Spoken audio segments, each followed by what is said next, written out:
And this is going to be the film called The Inspection. And this came out in 2022. It's directed by Elegance Bratton. That's an interesting name. And it's actually a film distributed by A24. And the story is about a young gay black man with few options for his future decides to join the Marines, willing to do whatever it takes to prove himself to his estranged mother and triumph in a system that would otherwise cast him aside. However, even as he battles deep-seated prejudice and the grueling rigor of basic training, he finds unexpected camaraderie, strength, and support in this new community, giving him a hard-won sense of belonging that shapes his identity and forever changes his life. And this film's cast is really interesting, man. It's really good here. We got Jeremy Pope, who plays Ellis French, our main character. Bokeem Woodbine, who plays Laws, who's a drill sergeant. We also get Raul Castillo, who plays Rosales, another drill sergeant. Gabrielle Union plays Inez French, who is his mom. Aubrey Joseph plays, other troop named Bowles. And the rest of these cast members are going to be other troops because it is mostly dealing with the basic training.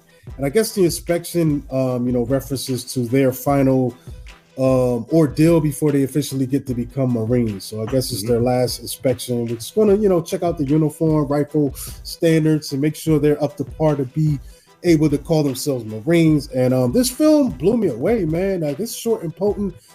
There's a combination of things going on. There's things of it that remind me of that first 40 minutes or so of Full Metal Jacket.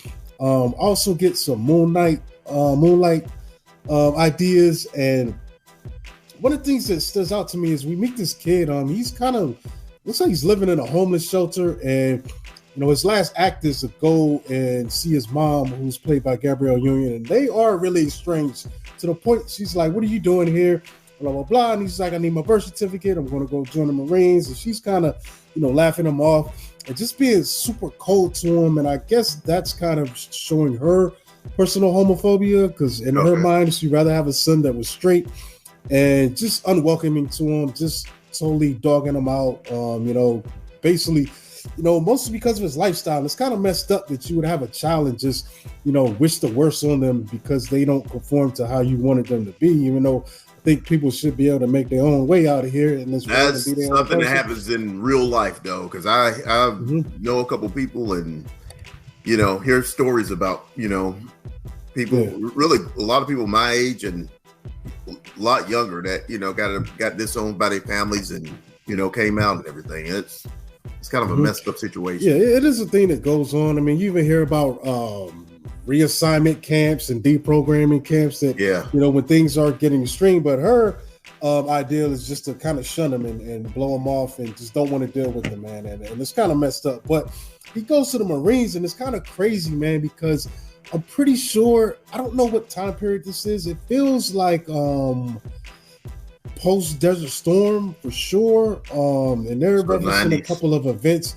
so I'm thinking it is probably post Don't Ask, Don't Tell, but at the same time, that was kind of a forced policy that a lot of guys aren't on board with, including his fellow soldiers and the brass, so that's kind of interesting going through that ordeal. And it is really crazy to watch him initially just deny who he is just to fit in and get through this, but something happens and he's kind of exposed, and then the characters kind of turn on him, in a way.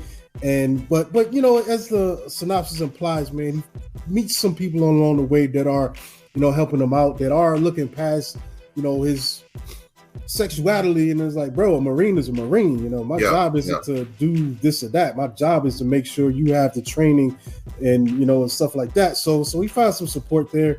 But it is one of the best well-acted things I've seen this year, and it's kind of interesting, that this thing flew under the radar, because I think if you're going to go and looking at performances, this thing had some of the strongest ones that I've seen this year, especially Bokeem Woodbine as the Sergeant Laws, and he is a bastard, bro.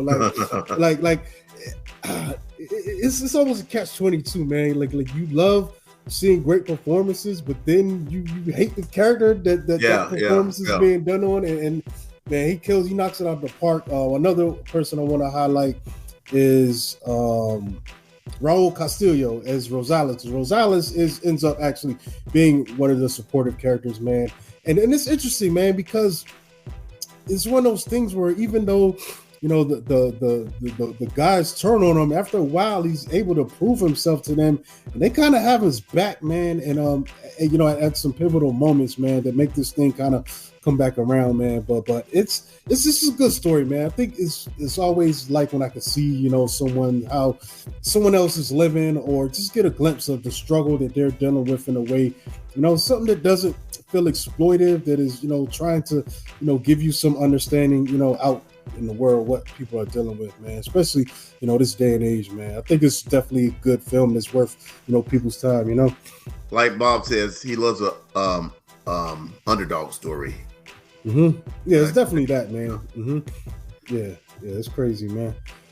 The Inspection. Check it out. It's streaming right now. If you haven't seen it, you're looking forward. It's on Showtime, possibly Paramount too, because they're kind of about to merge. Yeah, it's the same. So. Yeah, it's the same app, which I love. There's a lot of stuff on Paramount Plus.